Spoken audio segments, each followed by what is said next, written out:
Bom, meus amados, ontem nós estudamos um pouquinho sobre a história de José. Vimos o que aconteceu e creio que tiramos ali grandes lições, lições importantes. E nessa noite nós vamos estudar a história de um homem que eu também considero uma história importante, relevante, e uma história que dá para a gente extrair muitas lições e muitos princípios para a nossa vida. Esse homem é Moisés. Moisés ele nasceu por volta do ano 1525, cerca de 240 anos após a morte de José. Ou seja, já tinha passado um períodozinho bem longo. E aquela influência que José exercia, logo se perdeu. Né? E Moisés então nasce. Moisés, todos conhecem bem a história dele. Se fosse hoje, poderíamos dizer que pelo menos um recorde ele teria quebrado ao nascer. Né? Como sendo o mais jovem marujo a navegar um rio onde temos os maiores crocodilos, né? O rio Nilo. Ele foi colocado dentro de uma cestinha pela sua mãe e também conquistou já com 3 meses o coração de uma princesa pagã ainda. Então realmente Moisés desde bebê ele já prometia realmente. E a vida de Moisés nós podemos dividi-las em 3 fases. A primeira fase foi a sua educação até os 12 anos com a sua mãe hebreia e os 28 anos na corte de Faraó, no palácio. A segunda fase da vida de Moisés, os 40 anos, os quais ele teve por instrutor Deus, através da natureza, no deserto de Midian. E a terceira parte, os 40 anos em que ele liderou o povo de Israel rumo a Canaã terrestre. Os primeiros 40 anos de Moisés, ele cresceu muito intelectualmente e a nível também de influência, porque ele acabou se tornando general das tropas do Egito.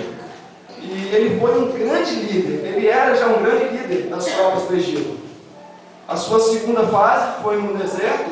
Deus agora deveria trabalhar na sua mente para ele esquecer tudo aquilo que ele havia aprendido, porque realmente não iria ser necessário todos aqueles conhecimentos acerca de guerras e tudo mais, porque nós bem conhecemos as histórias, né, do povo de Israel, e sabemos que as vitórias foram ganhas através do poder de Deus realmente. Então não haveria necessidade de todo aquele conhecimento que ele tinha sobre guerra e tudo mais.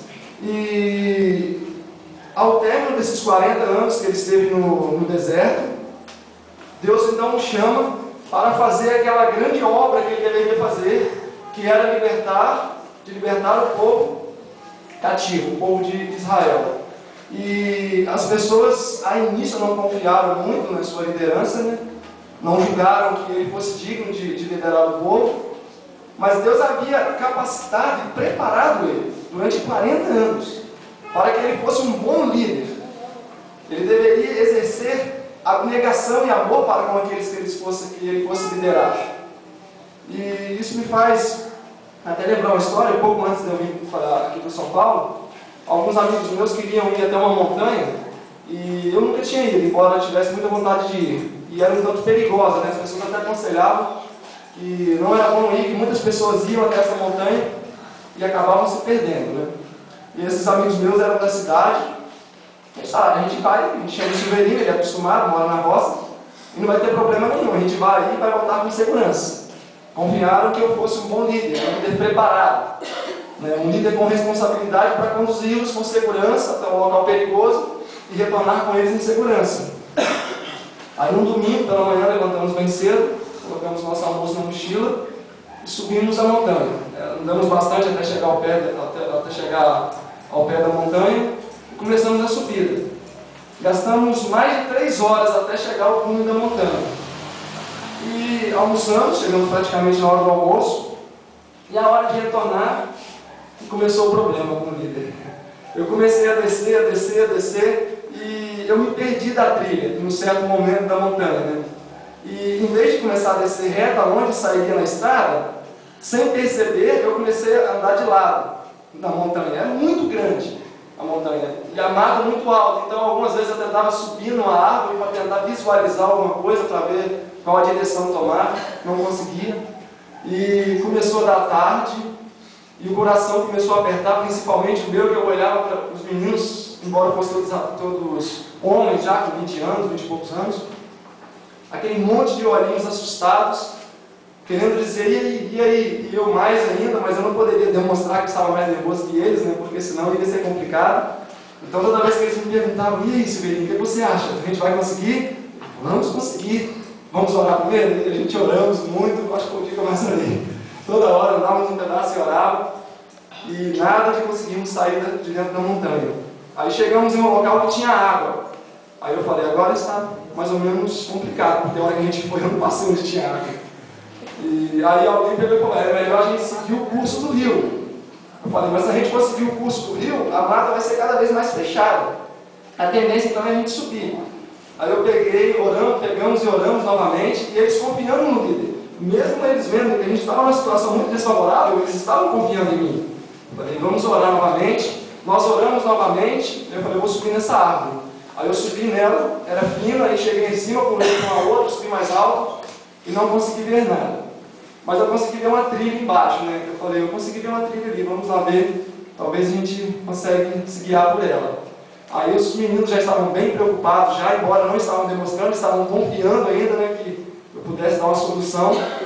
Falei, esperem aqui que eu vou subir, seguir nessa trilha voltando, e vou ver onde vai dar. Aí eu tirei o sapato, a bota que eu estava, para poder correr melhor. O líder ali tinha que mostrar alguma coisa, né? Eu comecei a correr, furei meus pés todos, espinho, me machuquei todo e subi correndo. E andei alguns quilômetros, alguns metros, bastante metros, e eu consegui chegar em uma casa, muito longe para cima. Aí eu voltei, chamei os amigos, a gente foi, subiu até essa casa, aí conseguimos sair na estrada e conseguimos ir embora pela graça de Deus. Mas eu confesso para os irmãos que foi um dos piores dias da minha vida e eu me senti realmente um fracasso. Eu pensei, gente, a minha vida toda eu vivi no mato, uma vez que eu entrei aqui com os meninos, acabei fazendo com que todo mundo se perdesse. E eu vi que eu realmente não estava preparado para liderar. Eu vi que como guia turístico eu era um ótimo agricultor. E Moisés, ele foi, de certa forma, muito diferente da minha liderança. Moisés, ele conseguiu tirar o povo do Egito. Deus operou e fez grandes feitos através dele. E ele demonstrou logo a sua autoridade e sua grande liderança no capítulo 17, quando através dele, Deus pôde operar um grande milagre, que eu considero, que foi a batalha contra os amalequitas. E quando ele levantava as mãos, o exército de Israel prevalecia. Quando ele levantava, o exército perdia. E muitas foram as maravilhas e os feitos que Moisés operou através de Deus, que Deus operou através de Moisés, até o capítulo 19 de Êxodo, onde Deus então dá para o povo a lei. Vamos abrir o nosso primeiro texto agora, o nosso primeiro texto, Êxodo 19. O povo de Israel já estava há algum tempo peregrinando no deserto. Vamos ver aqui quanto tempo eles estavam peregrinando. A Bíblia nos dá essa resposta. Êxodo 19, todos encontraram? Amém. Êxodo 19, capítulo 1. Ao terceiro mês da saída dos filhos de Israel da terra do Egito, no mesmo dia chegaram ao deserto de Sinai. Ou seja, cerca de 3 meses haviam se passado. Chegaram ao Monte Sinai, ao pé do Monte Sinai. Deus, no capítulo 9, no capítulo 19, ele se apresenta diante do povo, ele tem uma manifestação gloriosa aqui diante do povo. No capítulo 20 de Êxodo, Deus, ele dá o decálogo ao povo. E aqui também nós temos a história de Moisés subindo ao monte. Moisés subiu ao monte, onde permaneceu 40 dias. E aqui nós vemos a primeira decepção que o povo escolhido de Deus deu para Deus. O povo de Deus julgou que Moisés houvesse morrido. Eles julgaram que o líder, a quem eles depositavam tanta confiança, não sobreviveram 40 dias no monte. E caíram em idolatria. E a palavra de Deus nos diz que as primeiras pessoas a duvidarem do poder de Deus e a induzirem os filhos de Israel ao pecado e à idolatria ali, foi a mistura de gente que havia no meio dos povos, no meio do povo de Deus. Ou seja, muitos egípcios que não estavam verdadeiramente convertidos saíram junto com o povo de Israel. E esses egípcios foram os idealizadores desse grande empreendimento, que era a construção desse bezerro de ouro. E o povo de Israel, então, julgando que Moisés não fosse retornar mais, se juntaram a esses idólatras. E hoje eu vejo coisa semelhante. Hoje nós vemos muitas pessoas, mesmo dentro do povo de Deus, mesmo dentro da nossa igreja, que julgam que Jesus não voltará mais, ou se ele vai voltar, vai demorar a voltar.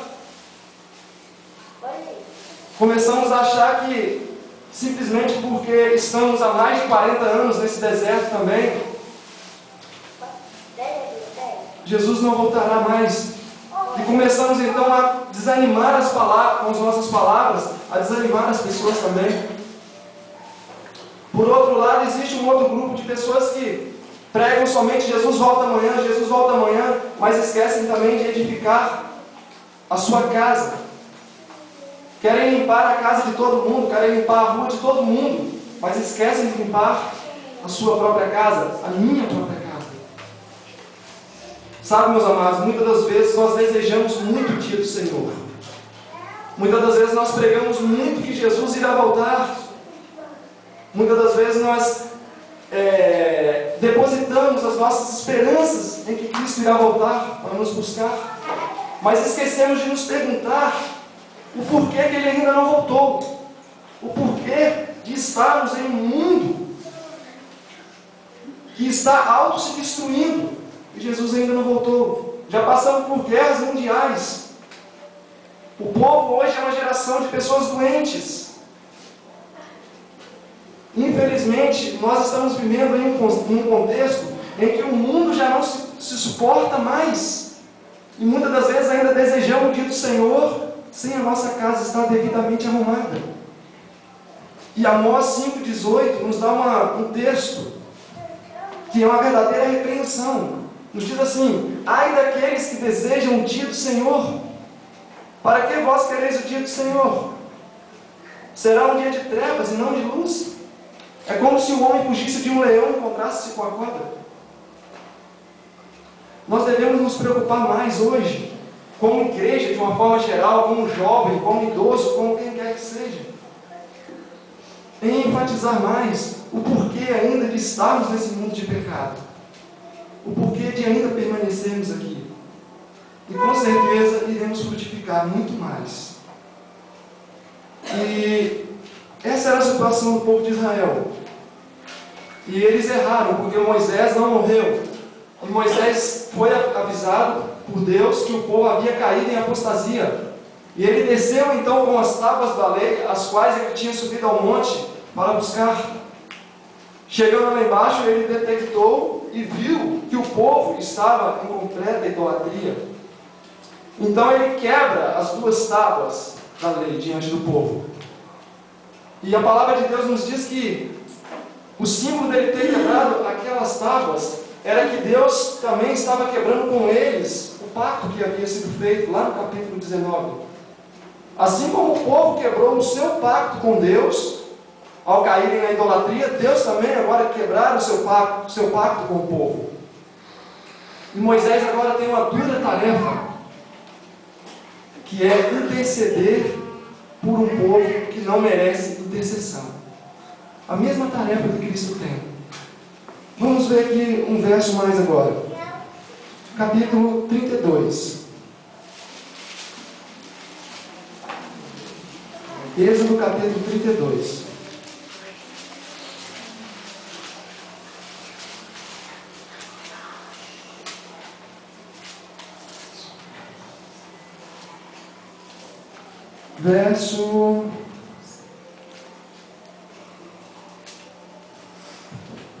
Verso 9.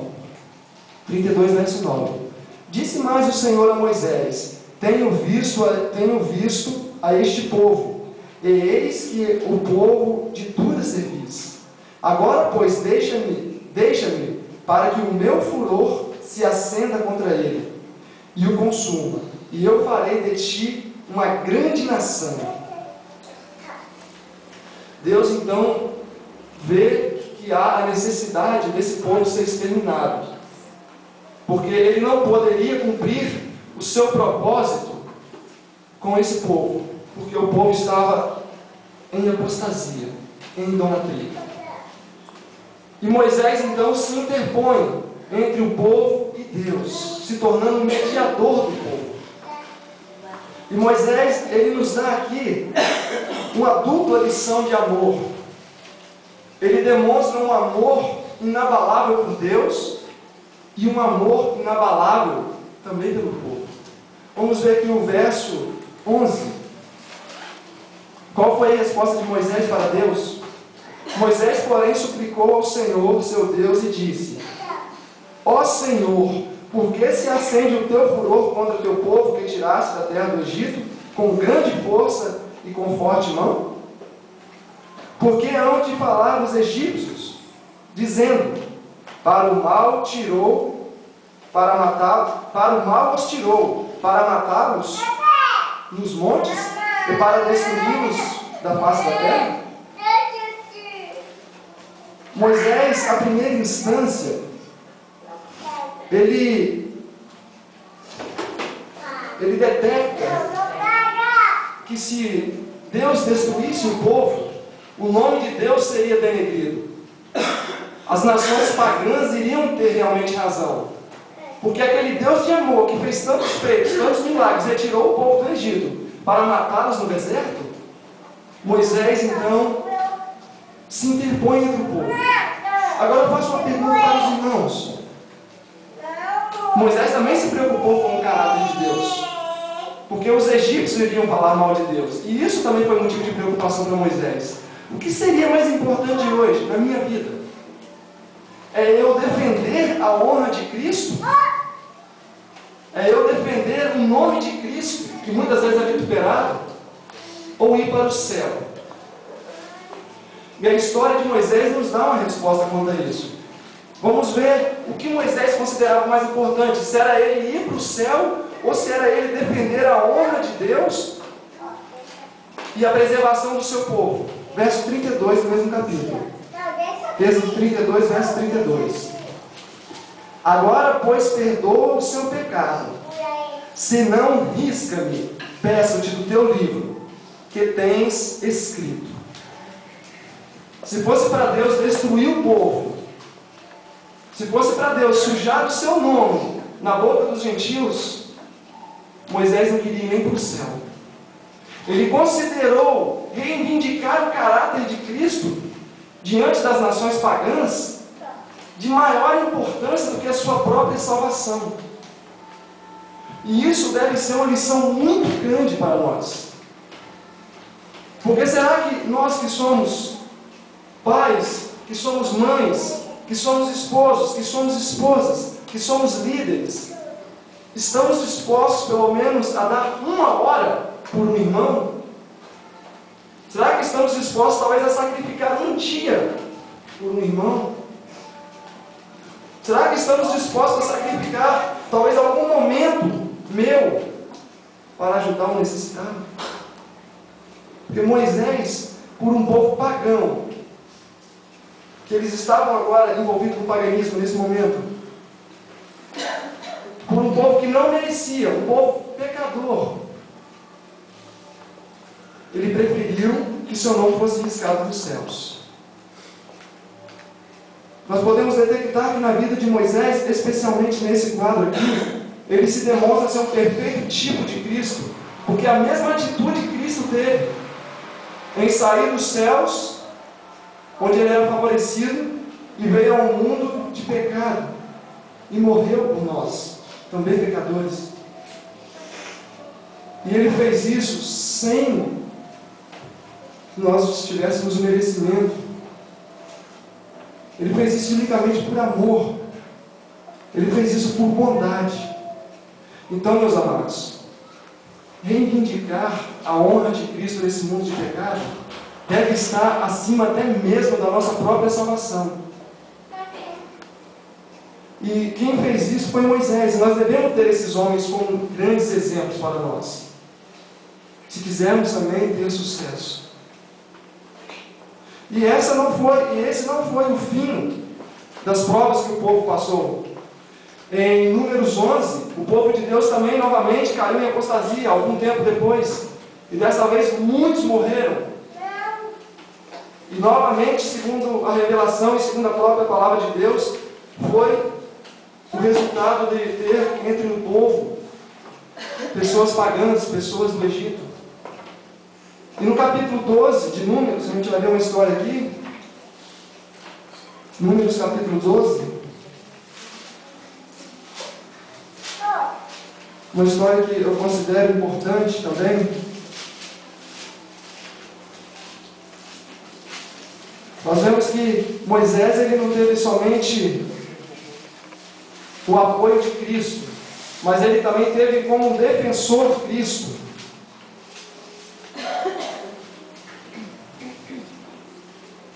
Verso 1. Depois de todas as provas que Moisés tivera dado de ser um fiel líder, um homem de bem, um homem digno, um homem de honra, a sua própria família começou a falar contra ele. Verso 12, capítulo 12, verso 1. E falaram Miriam e Arão contra Moisés, por causa da mulher cusita com quem casara, porquanto tinha casado com uma mulher cusita. Aqui já havia se passado algum tempo, desde a rebelião do Sinai, e Moisés continuava ainda na liderança, com mão firme, e os seus próprios familiares começaram a falar contra ele, começaram a denegrir a sua imagem. E o verso 13 nos diz que Moisés era o homem mais manso que existia na terra. E Deus reivindicou aqui Moisés. Aqui no verso 7, capítulo 12. Não é assim com o meu servo Moisés, que é fiel em toda a minha casa. O próprio Deus reconheceu que Moisés era um homem fiel. Mas a inveja que os próprios familiares de Arão, de Moisés sentiam, fizeram com que eles começassem a falar mal e a denegrir a sua imagem. E em Provérbios 6,19 nós temos algo ali que eu considero ser uma repreensão muito grande para o povo de Deus. Deus diz as 6 coisas que Deus odeia, mas porém há uma que Ele abomina, que são pessoas que semeiam discórdia entre os irmãos. As pessoas que semeiam discórdias entre os irmãos é algo que Deus abomina, não somente no seu povo, mas em toda a raça humana, em todas as suas criaturas que Ele fez. E isso começou a nascer dentro do seu povo.